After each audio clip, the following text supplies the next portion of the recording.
So, good evening. Welcome to the bandwidth. I'm so happy to have an opportunity to come back and have another discussion with you. I am Rosie, your host. Thank you again for tuning in. Some quick housekeeping items. If you are not subscribed to our channel, we ask that you subscribe to it. Also, if you have questions for us during the conversation, feel free to put them in the chat and we will definitely get to it. We ask that if you comment your biggest takeaway from the show, that you do that in the comment section. I love to engage with you there, so please do that. And if you know one person that could benefit from this live, please make sure to share it with them. And lastly, follow us on our IG page, Faulkner_Rosie. So again, thank you for tuning in. We are in for a good one today. The topic is what to wear on camera. And as you know, this is something that I love to talk about since I love fashion. And showing up on camera, you definitely it's a science to it. We definitely want you to look your best, and so we thought to have this show. I also want to thank the two producers, Jennifer and Eugene, for putting this show together. So let's dive in. So again, like I said, the title is what to wear on camera. Our featured guest tonight is Sharon. She is a thrift connoisseur. So let's welcome her to the bandwidth. Welcome, Sharon. Hi, welcome. Hi, Rosie. Thank you so much for having me today. Not a problem. So I know I gave a little brief description of you. Can you elaborate a little bit more about your background? Sure. So as Rosie mentioned, my name is Sade. My Instagram handle is Twiggy and Chic. I like to refer to myself as a thrift connoisseur. I know thrifting has been sort of a trend lately due to the pandemic. Everyone's falling on hardships financially and they still have places to go, still need to make ends meet. And that's where I come in. I can help you look chic. You can look like the belle of the ball with statement pieces, no matter your budget. I take thrifting and secondhand items and I can transform it into a more modern look for you, no matter the occasion. And again, no matter the budget.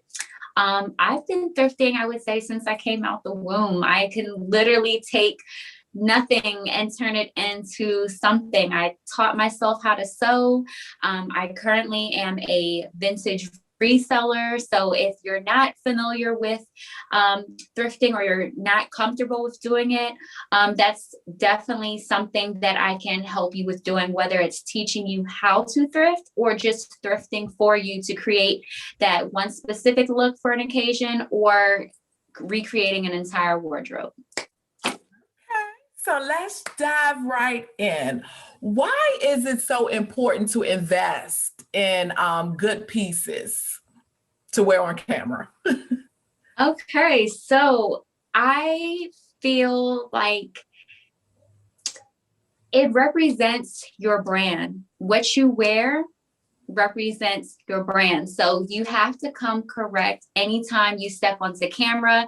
If you have a brand that you started, a business, you are the title for your brand. You are not just going to step out in anything, no matter where you're going, or you're not going to come on camera just wearing anything if it doesn't reflect who your brand is, because all it takes is that one glimpse, that one glance. It's almost like the tabloids and paparazzi. It's like, it's hard to be perfect or to show up on camera looking like polished 24/7, but you have to remember that you are a reflection of your brand, and people are going to remember that one image that you showed them. So it doesn't matter if that was your off day from work or, something just happened to you and you wasn't prepared. Always, always, always come prepared. And I actually learned that the hard way. when I was still trying to create my brand and figure out who I was. I left out the house one day. I was just running a simple errand to, Walmart or the grocery store.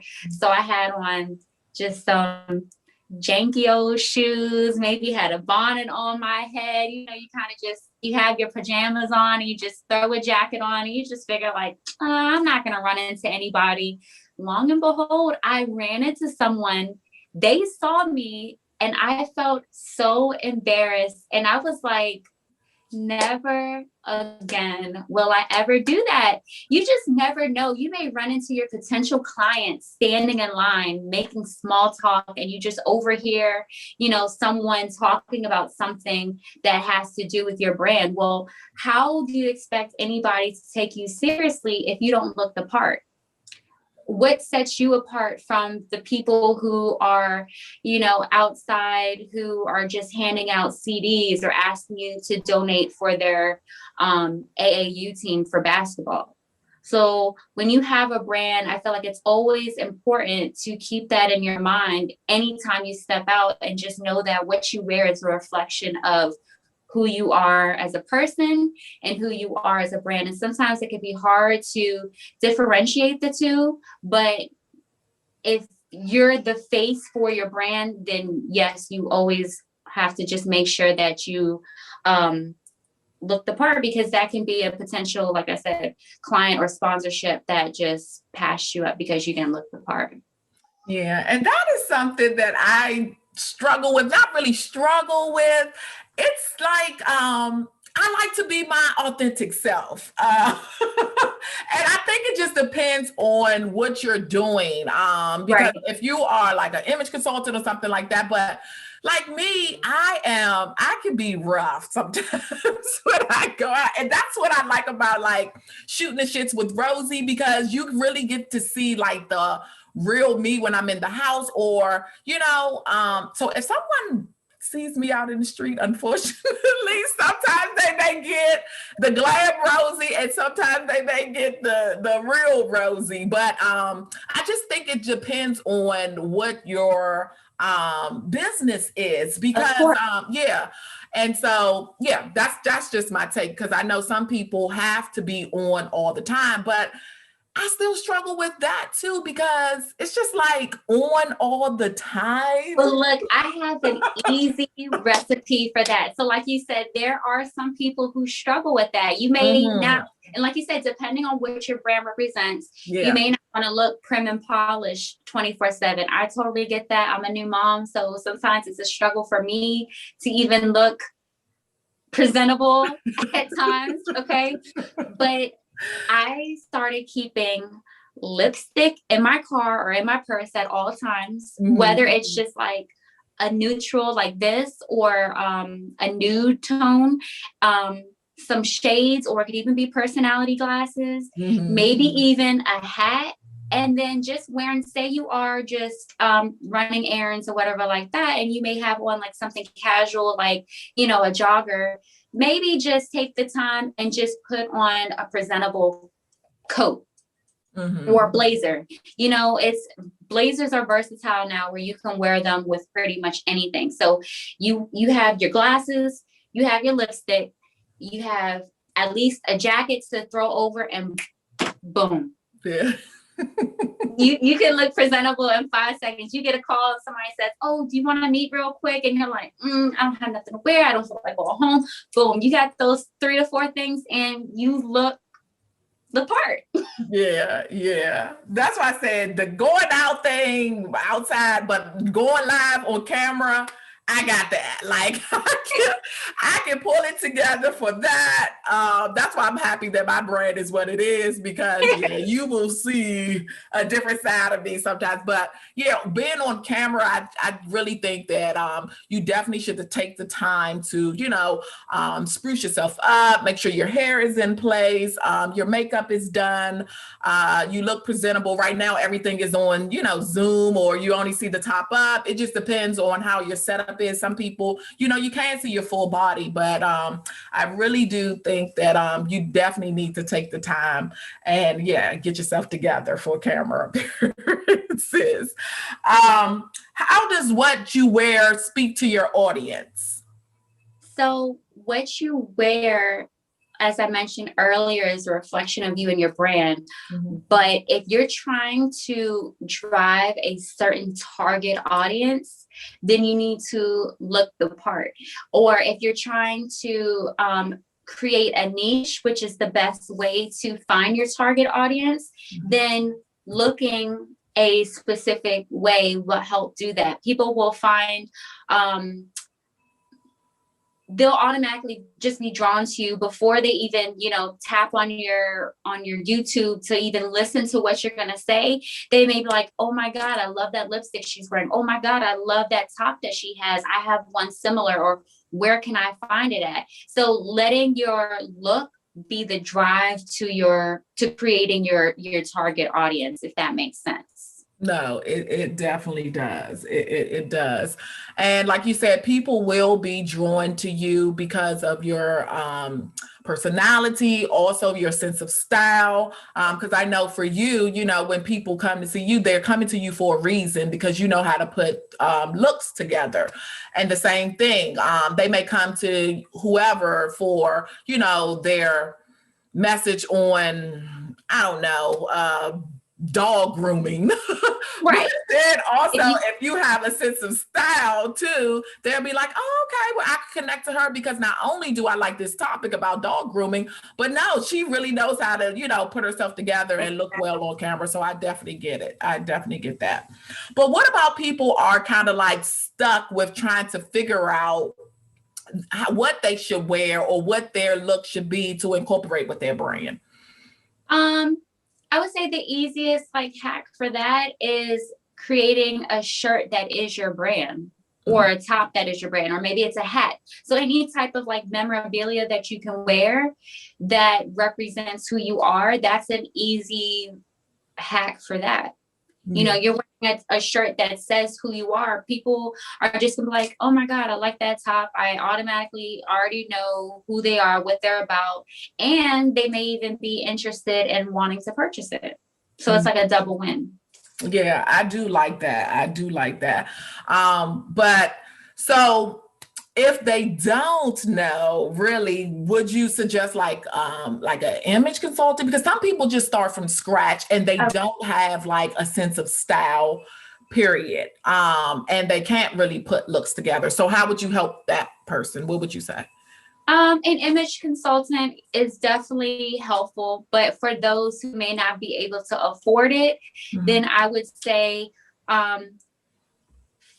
being able to identify what your brand is and what type of audience you're trying to attract. And then from there, you can you can go onto Pinterest and you can just find looks related to what that audience looks like that you're trying to bring in. So say if I'm like a yoga teacher or something like that. Okay, well, what does yoga represent? Somebody that's well balanced, maybe earth tones to bring a sense of calming or welcoming. So I may go onto Pinterest and start pinning outfits that are related to natural looks or welcoming or earth tone looks. And you can even say for the season that you're in, earth tone looks for spring. And then you'll have a different plethora of ideas that'll come up. You can start pinning stuff to a folder to kind of have a storyboard to refer back to. So when you do go to that image consultant or you do start shopping for looks for yourself, you have something to refer back to, and you could be like, okay, well, now I kind of have a vision of, looks to kind of create or pull together, if that makes sense. No, it does. And I like that you broke it up between people that may have the extra funds to do an image consultant or do it yourself, because so many times you can, like you said, look on Pinterest and kind of figure it out. You see something, you're like, oh, okay, I can mimic that look, and that will get you started until you're able to develop your own sense of style and do more. Yeah, I definitely agree with that. So in regards to mixing and matching your wardrobe, how do you do that to create a new look? So I believe in reworking what you already have. We know with the the light of the pandemic that hit, not everyone may have the funds to go out and shop for a new look anytime that they have, like, to come on to Zoom for a meeting, or if they have an in-person presentation, or they just have to be in person. Like, everyone may not have the funds to go out and keep shopping looks. So I would say just pull from what you already have in your closet first, but starting with having the basic essentials. The basic essentials I would like to key in on for a wardrobe would be a blazer, because I feel they're very versatile. And blazers, especially for females, it not only makes you look like a boss, feel like a boss, be a boss, but it helps create that sense of like you're trying to be taken serious, but not too serious, depending on like the structure of the blazer, the color, that type of things. But blazers are so versatile, no matter what your profession is, no matter your age. That's something that you can dress up, you can dress down. It works well for all shapes and sizes.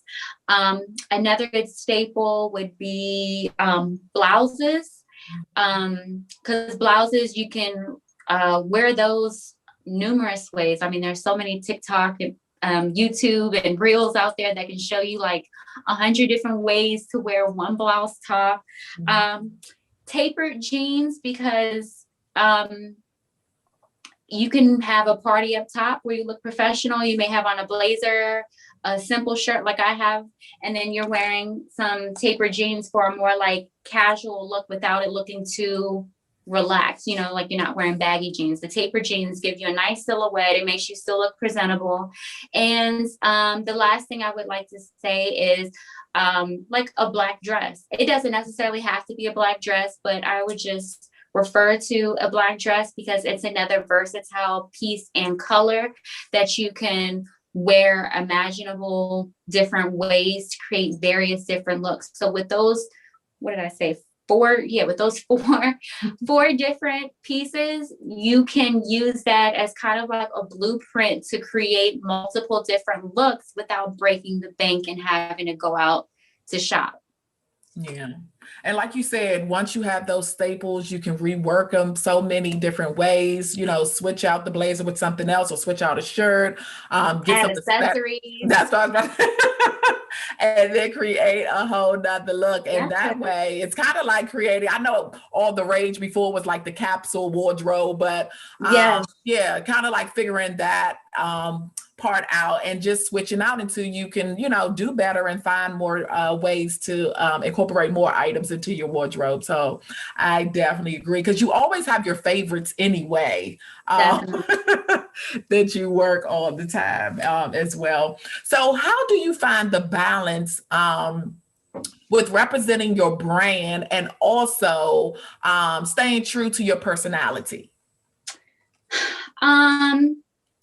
I know sometimes the two can be hand in hand. And then I mentioned earlier that sometimes they could be totally different. So like me, for example, like I'm a vintage reseller. I love vintage clothes, but my actual career is a dental hygienist. Okay. Oh, really? So yes, and no one would ever know that. So it's like I'm wearing scrubs, during the daytime. And then when I'm like on camera, like this is how I look. So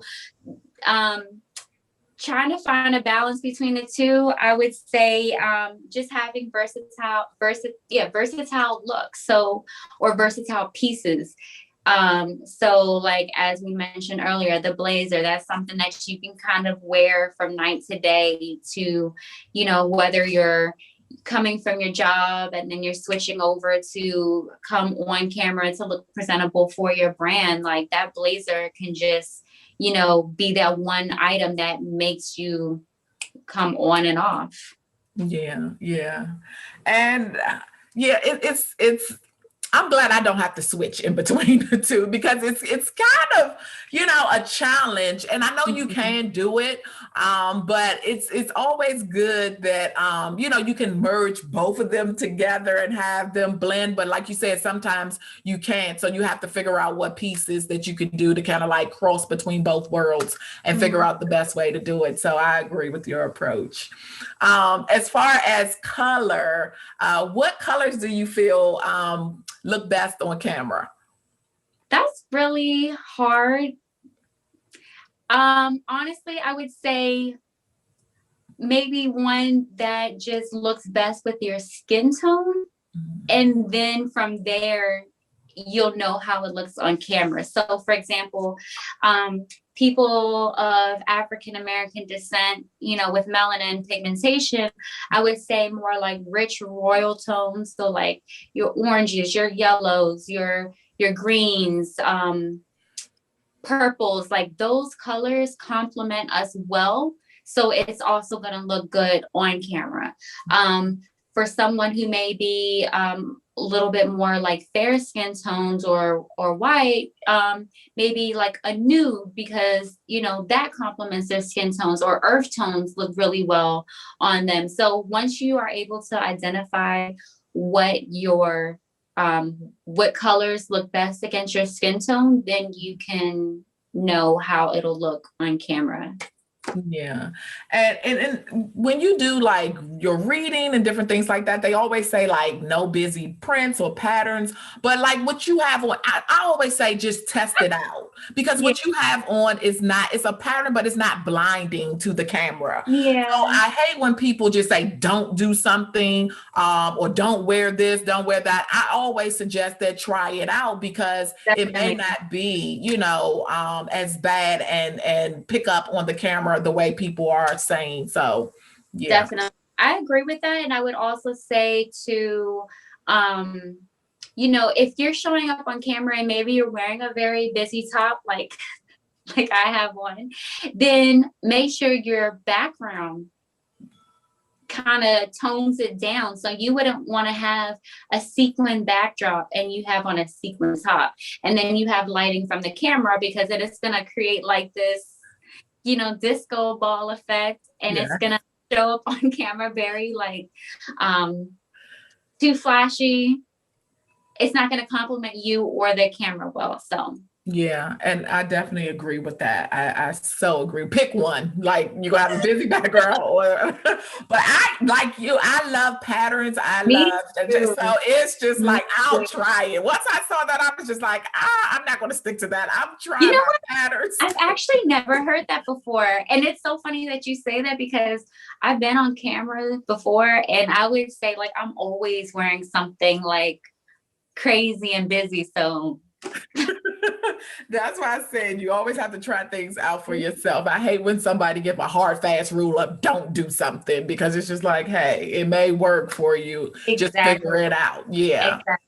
Yeah. Now, as far as working with brands, how do you choose like clothing partnerships? So,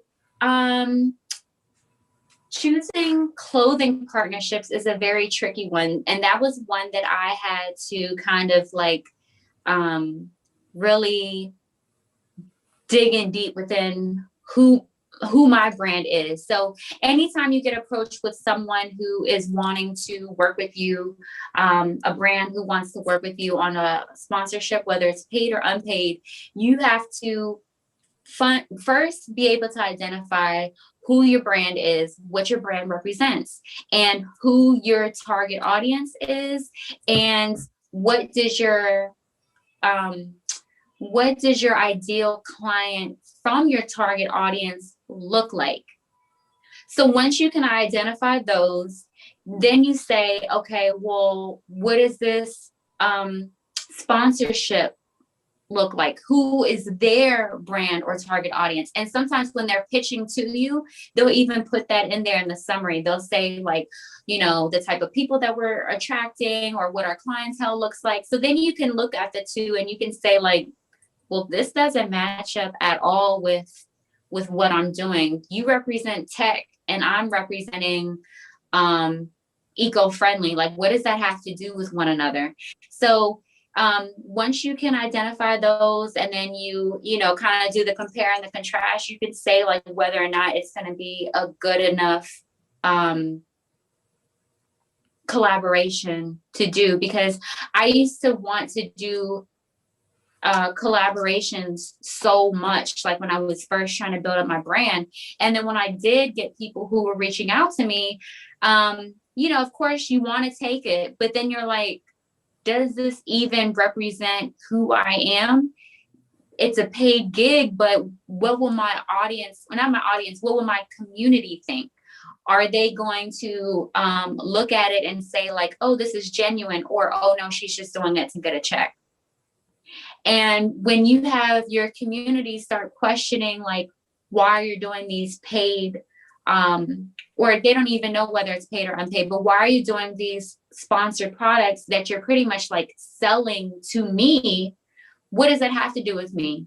I don't even like that type of stuff. So skip, I'm going to go on to the next person, because then it's going to come across as like spammy, or you're not being your true authentic self. And I feel like with being a content creator, with being an influencer, or however you like to identify yourself, that's very important in being able to know who you are and who your community is, and not just taking stuff because it's free or because it's paid, because then you start to attract the wrong type of people. Yeah, I so agree. And it is a slippery slope when you try to take everything and do all the collaborations. Like you said, a lot of people don't take time to figure out what their, you know, goals are, what their mission is for their brand. And once you kind of like know those things, you kind of know like, this is not for me. I shouldn't be doing this, because it's not, like you said, it could be like eco-friendly, like you said, and then you're doing something that's totally off brand, and your community is going to be like, wait a minute, what is going on? So I definitely agree that sometimes you have to pass up things, because so many people will try to, you know, inbox you or DM you and say, hey, I have this great idea, but you, knowing, you know, what your brand is all about, have to stay true to that, or you will definitely, not even about losing, you know, your community members, which that is important, but you need to be true to what you stand for too as well. So I definitely agree with that. We have some comments here from like Thrift Proper. She said, I totally agree. Blazers are versatile and can be styled for any occasion. And also she says, you're the most fashionable dental hygienist I know. It's so funny. Like, I hate wearing uniforms. Oh my God. But for that career, I actually don't mind it, because like the hours that I work early in the morning, I actually don't mind just throwing on something that I know is already kind of like set in stone. If I had to wear what I wear like on a day-to-day basis that early in the morning, oh my God. Who has time to figure stuff out, right? But it's so funny, because like in high school, my junior and senior years, that's when they switched everything over to, we had to start wearing uniforms. And oh my God, like I was so against it. All the teachers, the principal, vice principal, everyone knew me, because if you guys watch Fresh Prince of Bel-Air, that episode or that season when he had to wear uniforms, and Will was wearing his blazer like inside out. He had the hat on backwards. Yes. That was me. Okay, that was me. I was finding any way possible to make this uniform stand out. So yeah. But did they say infraction because you're not wearing it right? Go to the principal's office. I was like, well, technically, I'm wearing the uniform. Yes, yes. So that's always been you, like just always. Yeah. Yeah. So what made you? I know it's also. What made you get into thrifting though? So thrifting for me, it was more of like out of necessity when I first started versus like a trend as it is now. So my mom raised 5 kids on her own. And so going from having a 2-parent income to all of a sudden you have a 1-parent income and like I said, you have 4 siblings, like, there was no allowances. There was no like, oh, can I have money or can you buy me like these new pair of shoes or this new dress? No, it was like, you're getting your hand-me-downs from, your cousin or a coworker who had a daughter who wears a similar size to you. Or sometimes, since I was the oldest girl, I was getting my brother's hand-me-downs. I was wearing the FUBU, the Rocawear, the Shacks, like, So once I became a teenager, I was finding different ways to make money before the legal age limit of like 16. So whether that was selling candy in school or car wash or braiding somebody's hair, I was doing whatever I could to, get a little bit of money, whether it was $10, $20. And I would take the bus to the thrift store because my mom was working day and night. She couldn't take me. And I would just, oh my God, I'd be like a kid in a candy shop and I would just go thrifting. So once I discovered that, and that was like, maybe middle school or high school, I was just like, oh, well, I don't even need to go to the mall anymore. I can just, create my own look. And that's how I was born. Yeah. And if people follow you, like you just dissect the piece, like you'll take it and then so how did you learn how to sew too? So we've always had a sewing machine in the house. I don't know where it came from. And like I said, I was always going to the thrift store, finding stuff. And I've always been pretty petite my whole entire life. So for people who thrift, they know, like, sometimes you may find something that you like, but it may not fit you. And so that never really bothered me. I would, get a belt and just, if I had a skirt that was way too big, I just take a belt and put a belt around it to make it look a little bit more form-fitting. If it was a shirt that was oversized, I would tie it. And then, I just started cutting stuff and then I just started experimenting. And, this is before YouTube, before Google. So I pretty much just looked at the sewing machine and figured out how to thread it, which is like, I guess the hardest part for everybody. But once you do that, once you can get that down packed, after that, it's smooth sailing. You just pressing on the pedal like you riding a bike and you just, you can just alter clothes. Like, so that's how it started for me is once I learned how to use the sewing machine, I just used it to start altering clothes. It wasn't until like later on, and I really started like experimenting with fabrics and my mom's linens and the tablecloths and the curtains in the house and draping that on my body, that I really learned how to start sewing and actually creating garments. And for a while I was actually making prom dresses for people.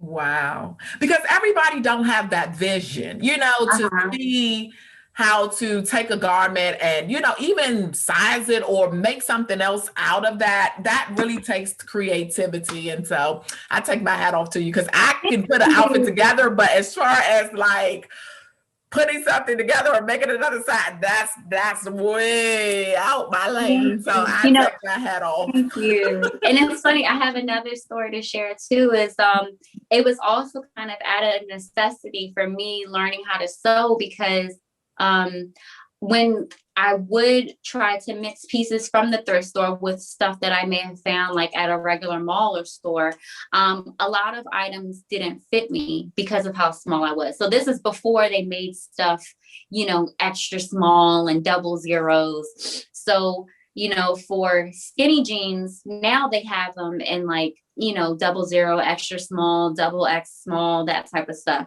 Before they didn't have that. So I was literally wearing like 2 pairs of jeans just to make the jeans fit me. So that's where the sewing kind of came into play. Yeah. Wow. Now, as far as accessories, how do you do that without looking crazy and raiding your jewelry box? So because I learned about myself that I'm a maximalist. I'm not a minimalist. So I'll try to break this down for both sides. If you're a minimalist, I would say just go for a statement piece. So for example, what I'm wearing right now, I would say this is like minimalist, I guess. Normally I'd have on like 3 chains. I'm like, okay, I'm doing it. You can't look like, iced tea out here. Try to, tone it down a little bit. So, just wearing like a statement piece, whether it's statement earrings, a statement necklace.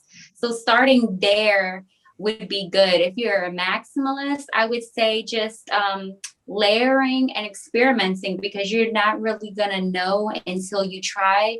I know a lot of people are like, oh my God, like, you can pull that look off so well. Like, you wore a brooch on your hat, or you wore 3 belts. Like, I would have never thought to put that together, but it's kind of just experimenting and trying and seeing what things look like on you.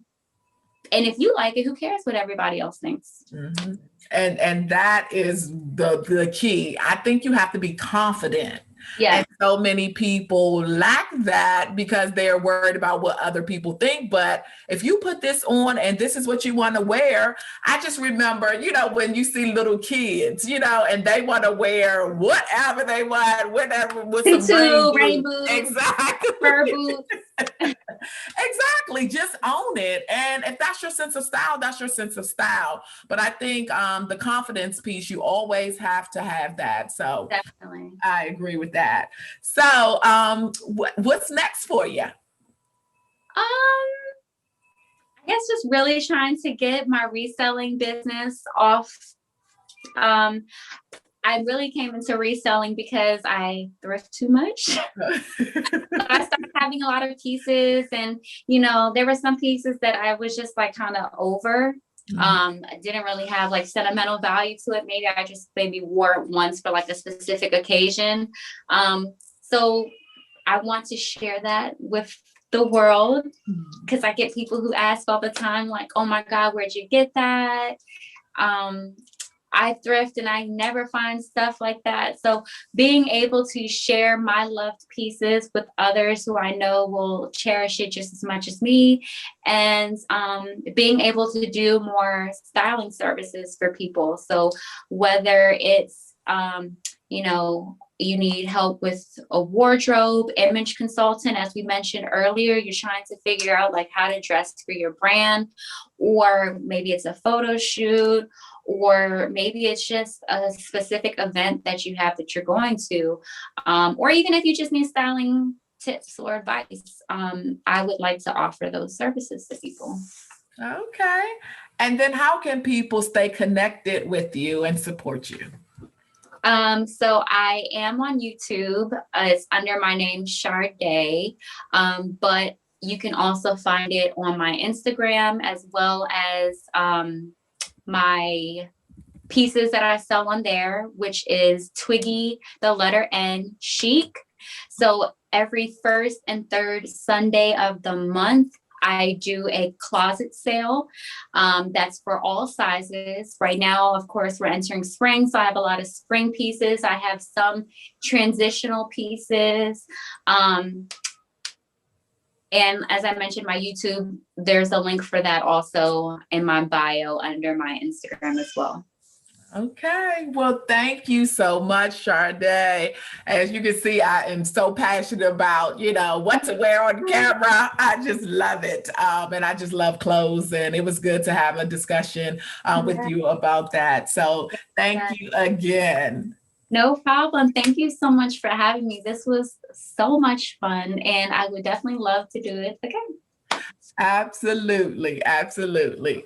So thank you again for tuning in, everyone. If you're not subscribed to our channel, please do. And if you found this episode helpful, please share it with one person. And also follow us on our IG page, Faulkner_Rosie. And we will be back next week with another episode of The Bandwidth. Until then, bye-bye.